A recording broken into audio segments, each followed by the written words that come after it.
తెలుగువారి number 1 choice Telugu matrimony. మీరు మీ అభిమాన షోస్ అండ్ సీరియల్స్ టీవీ కన్నా ముందు ఈటీవీ విన్ యాప్లో చూడండి. Download and subscribe to ETV win app. 99 రూపాయలు మాత్రమే.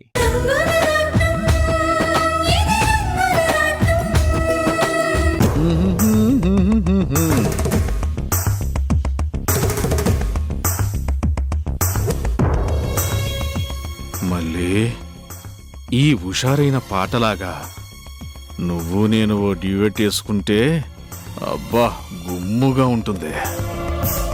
ఛీ, తోడేలికి టోపీ పెట్టినట్టు వీడి మొహము.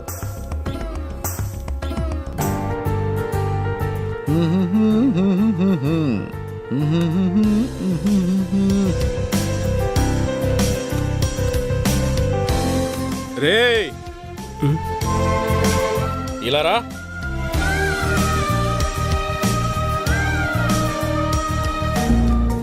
ఏంటయ్యా ఇవాళ నాకెందుకో ఏమా హుషారుగా ఉందిరా. ఓ మంచి స్ట్రాంగ్ టీ తాగాలనిపిస్తుంది. ఇదిగో బాగా అల్లం వేసి వేడి వేడిగా టీ పట్టరా పోరా. అలాగే అయ్యా. బేటా ఏయ్, ఎవరు నువ్వు? తను మా రహీం చాచా.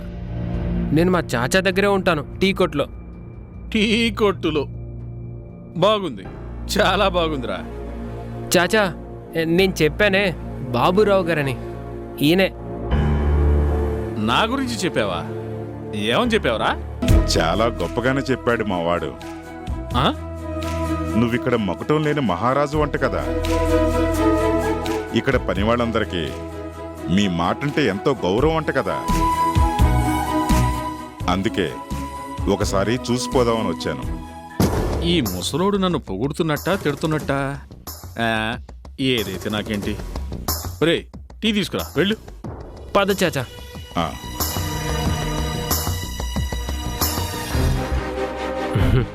చాచా, ఇదే మా క్వారీ. చాలా పెద్దదే. ఏం మళ్ళీ బాగున్నావా?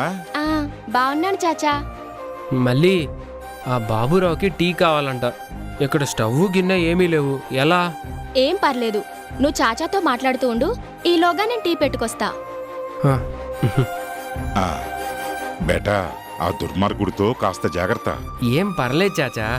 మా క్వారీ యజమాని హర్ష గారే మళ్ళీ నన్ను పనిలో పెట్టుకున్నారుగా, ఇంక నాకేం భయం లేదు.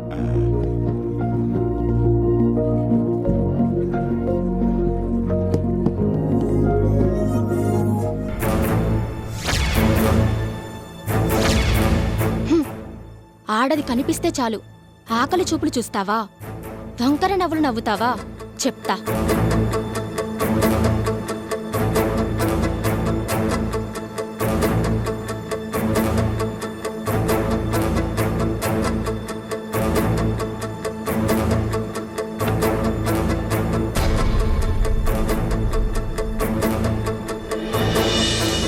ఏరా, టీ ఇంకా కాలేదా? మళ్ళీ ఆయన అరుస్తున్నారు. సచ్చినోడా, ఆర్డర్లు వేస్తావా? ఆర్డర్లు ఇవాళ నా చేతిలో మూడింది.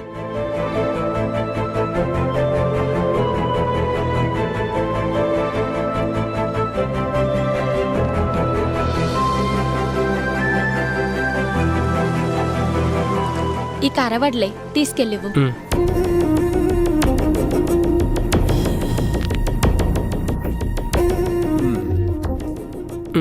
అక్కడ పెట్టు. వేడిగా ఉందా? ఉంది.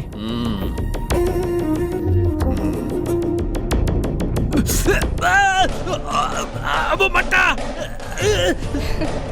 అబ్బా, మంట మంట! అబ్బా, మంట మంట! నోరు కాలిపోయిందిరా. అమ్మా అమ్మా అమ్మో, అబ్బా, మంట మంట! ఏమైంది? నా బొందయింది. అబ్బా, మంట మంట! అమ్మా, వీడికి కావాలని నా నోరు కాల్చి పారేశాడు.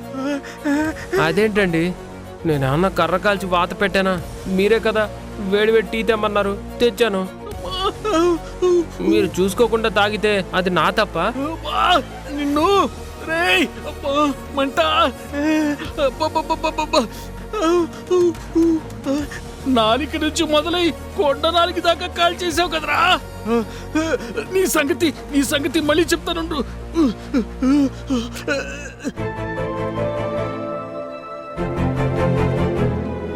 బేటా ఏం జరిగింది? కుక్క కాటికి చెప్పు దెబ్బ. ఆ, మళ్ళీ ఇది నీ పనా? తప్పు కదూ? ఏంటి తప్పు? ఆ వెధం మళ్ళీని ఎంత ఏడ్పించాడో తెలుసా? తిక్క కుదిరింది. ఆ రోజు నా గుండె మండితే ఈ రోజు వీడి నోరు చుర్రుమంది. చెల్లుకు చెల్లు లెక్క సరిపోయింది.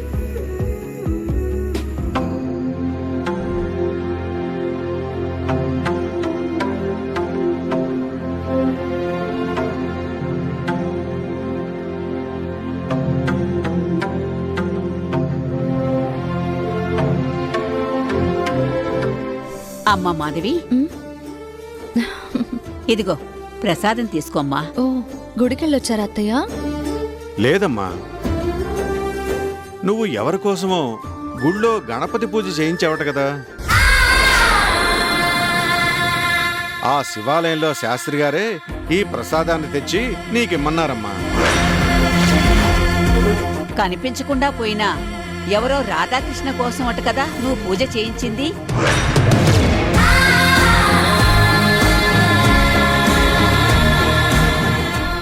ఎవరమ్మా రాధాకృష్ణ? ఆ పేరు గల వాళ్ళెవరూ మాకు తెలీదే. అప్పటినుంచి ఎంత ఆలోచిస్తున్నా అర్థమే కావడం లేదు.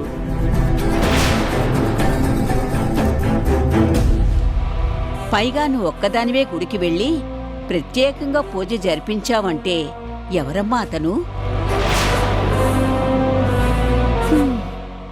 ఇదేదో టాప్ సీక్రెట్ లాగే ఉంది. అక్క ఒంటరిగా గుడికి వెళ్ళి కనిపించకుండా పోయిన ఎవరో రాధాకృష్ణ తిరిగి రావాలని స్పెషల్గా పూజ చేయించడమా? Something is fishy. మాట్లాడవేంటమ్మా? అది మావయ్య, అదేంటంటే ఈరోజు మావయ్య గారు అది నేనొచ్చేసాను. అయ్యో రారా కన్నా, నువ్వు బట్టలు మార్చుకుని తొందరగా ఫ్రెష్ అయితే నీకు టిఫిన్ పెడతాను. ఓ, ఇప్పుడే వచ్చేస్తాను. నాకు బోల్డ్ అంత ఆకలిగా ఉందమ్మా. అయ్యో, ఓ అయితే ముందైతే ఈ ప్రసాదం తిను. సరే రా కన్నా, పద.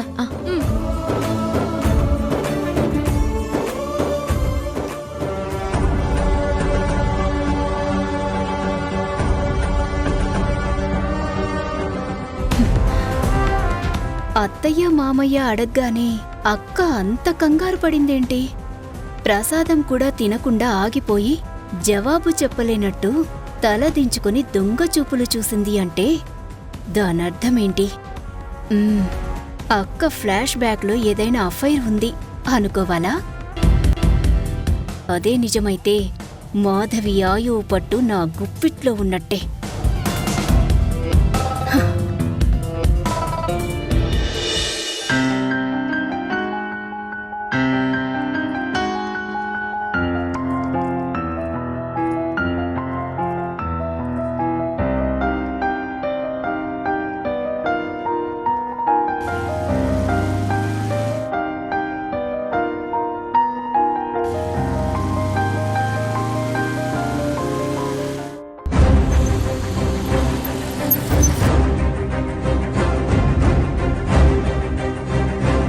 హర్ష గారు నమస్తే. నమస్తే.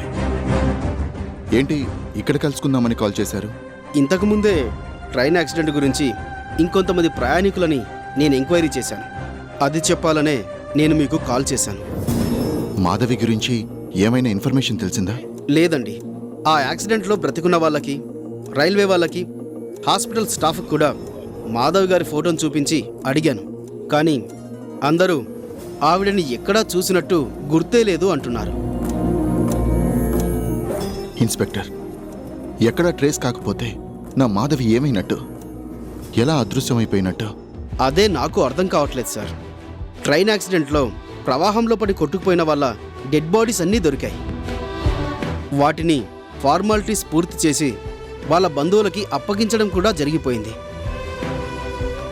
కానీ మార్చురీ లిస్టులో మాధవి గారి పేరు ఎక్కడా కనిపించలేదు. ఒకవేళ మార్చురీలో పనిచేసే వాళ్ళు ఎవరైనా మాధవి ఫోటోని చూపిస్తే గుర్తుపట్టేవాళ్ళేమో. ఆ ప్రయత్నం కూడా చేశాను. రూల్స్ ప్రకారం మార్చురీ నుండి ఎవరి డెడ్ బాడీని అప్పగించినా తప్పనిసరిగా ఫోటో తీసి వివరాలన్నీ రికార్డ్స్లో ఉంచుతారు. అక్కడ కూడా ఎలాంటి ఆధారము దొరకలేదు. రోజు రోజుకి మాధవి దొరుకుతుందనే ఆశ కూడా చచ్చిపోతుంది. ఎన్ని ప్రయత్నాలు చేసినా ఫలితం లేదు అంటే నా మనసేదో కీడుని శంకిస్తోంది. ప్లీజ్ మీరు అధైర్యపడకండి. చట్ట ప్రకారం ఏ మనిషైనా కనిపించకుండా పోతే 7 ఏళ్లు పూర్తయ్యేదాకా ఆ మనిషి ఎక్కడో బ్రతికి ఉన్నట్టే అనుకోవాలి. ఇన్స్పెక్టర్, నాకు కావాల్సింది మీ చట్టాలు రూల్సు కాదు, మాధవి. నా మాధవికి సంబంధించిన ఏదైనా ఒక్క ఆధారం, అలాంటిది ఏదైనా దొరికితే తప్ప నాకు మనశ్శాంతే ఉండదు. మాధవి ఉంటే ఎక్కడుంది, ఏమైందనే ప్రశ్నలతో నేను ఉక్కిరి బిక్కిరైపోతున్నాను. ప్లీజ్ ఇన్స్పెక్టర్, నా కోసం కొంచెం గట్టిగా ప్రయత్నించండి. Sure sir. మా పోలీస్ టీమ్స్ని మరోసారి అన్ని చోట్లకి పంపిస్తాను. మాధవి గారికి సంబంధించిన ఎలాంటి ఆధారం దొరికినా వెంటనే నేనే మీకు కాల్ చేస్తాను. Thank you inspector. నా హోప్స్ అన్నీ మీ మీదే.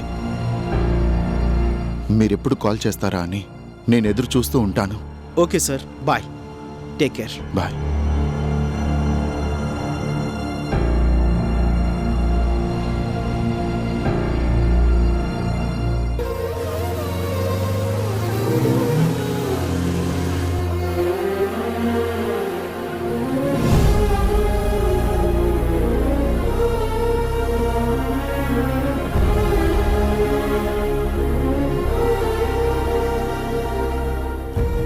మాధవి నాతో కలిసి 7 అడుగులు నడిచి 7 ఏళ్ల పాటు నాతో కాపురం చేసి 7 జన్మలకి నేను మీదాన్నేనండి అని చెప్పిన నువ్వు ఏమైపోయావు?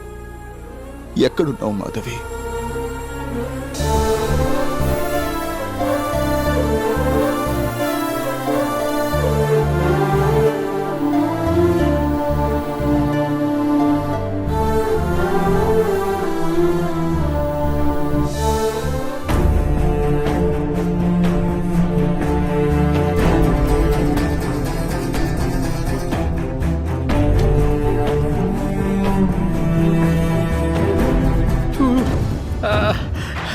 మమంట.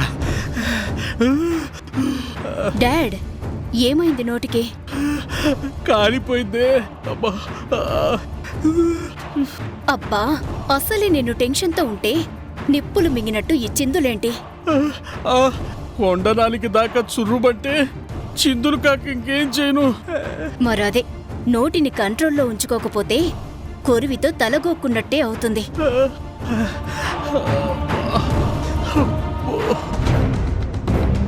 నా గోలకేం కానీ నువ్వేదో టెన్షన్లో ఉన్నానన్నావు.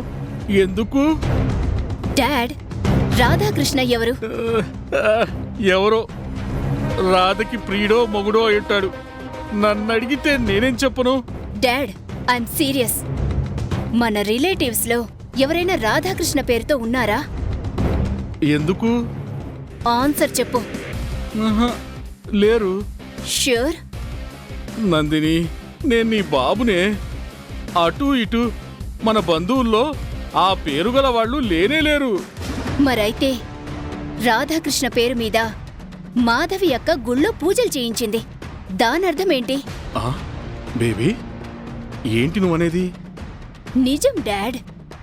మాధవి అక్క ఎవరో తప్పిపోయిన రాధాకృష్ణ తిరిగి రావాలని ప్రత్యేకంగా గణపతి పూజ చేయించిందంట.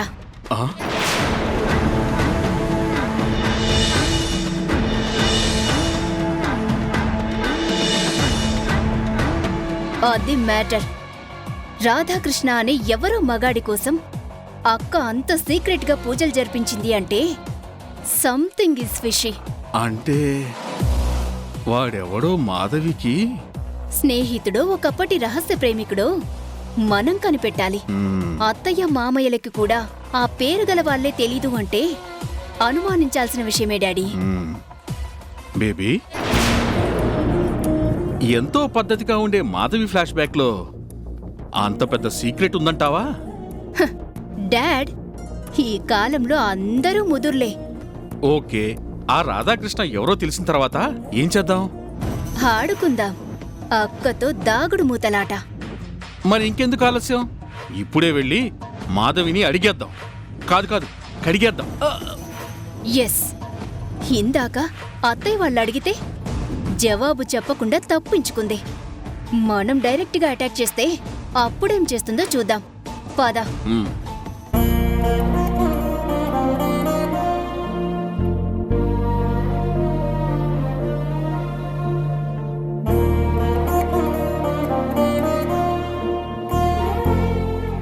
ఇదిగో బాబు, ఆ. టీ డబ్బులు తీసుకో. సరే అండి. బేటా, అందరికి ఛాయలు ఇచ్చావా? ఇచ్చాను చాచా, ఇదిగో వాళ్ళు ఇచ్చిన డబ్బు. ఆ,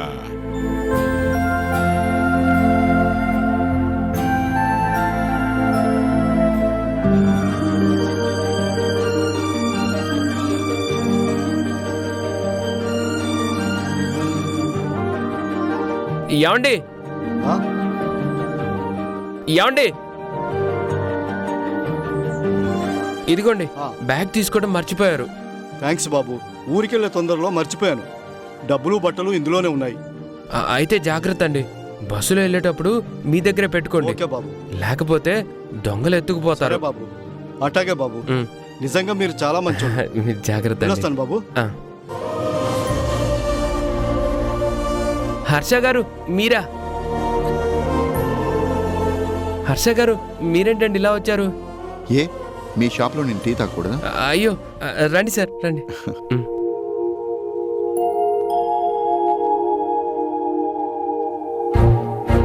కూర్చోండి సార్. రహీం చాచా, జానీ గారు ఇలా రండి.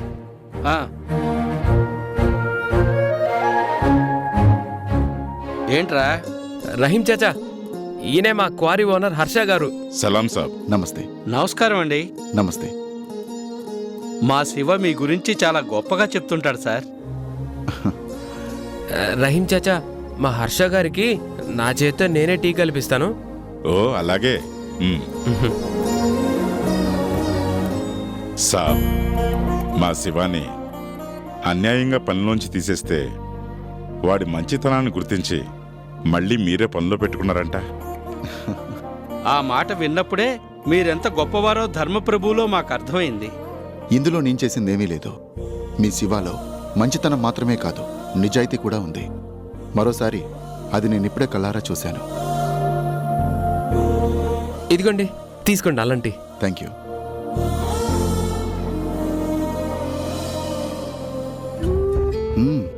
గుడ్, చాలా బాగుంది. ఇంతకుముందు నాకు టీ పెట్టడం వచ్చేది కాదు. మన క్వారీలో పనిచేస్తుందే మళ్ళీ, తనే నాకు నేర్పించింది.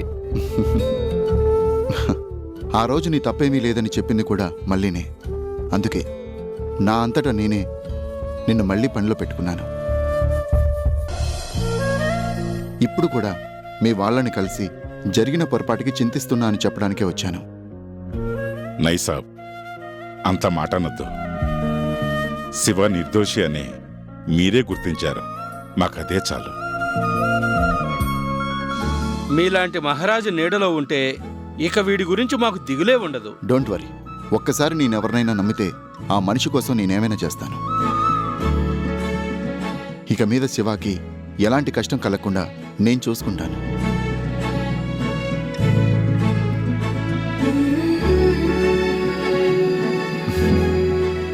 శివ, టేస్టీగా ఉన్న టీ ఇచ్చినందుకు థ్యాంక్స్.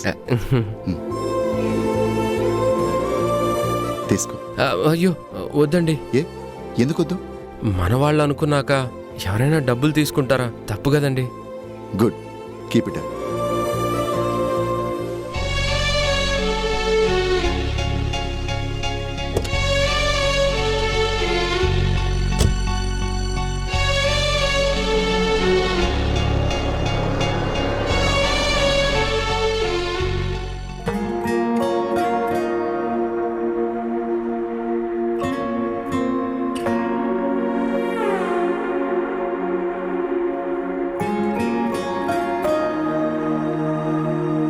రాధాకృష్ణ ఎవరు?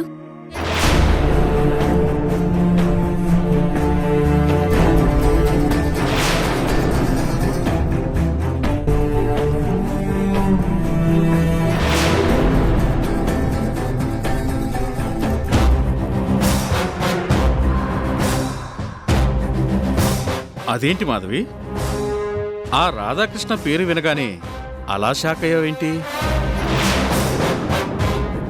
చెప్పక్క, ఎవరు ఆ రాధాకృష్ణ?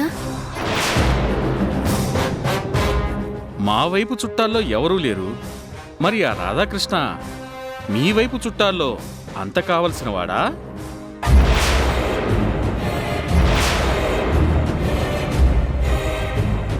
అంత స్పెషల్గా గుళ్ళో పూజలు జరిపించావు అంటే నీకేమవుతాడు? అన్నయ్య, తమ్ముడా, బాబాయా లేక బావగారా? అదే, నీకు వరసేంటి అని అడుగుతున్నాను. అంతే కదా బావా. పరాయి వాళ్ల కోసం అయితే పూజలు చేయించడమే కాదు కదా, అసలు ఆలోచించడమే ఉండదు.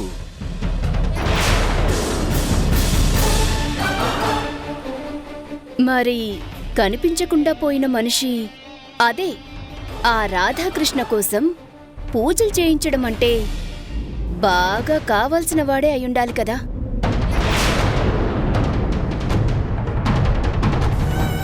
అంత బాగా కావాల్సిన వాడైతే కలిసినప్పుడు వరసలు పెట్టే పిలుచుకోవాలి కదా.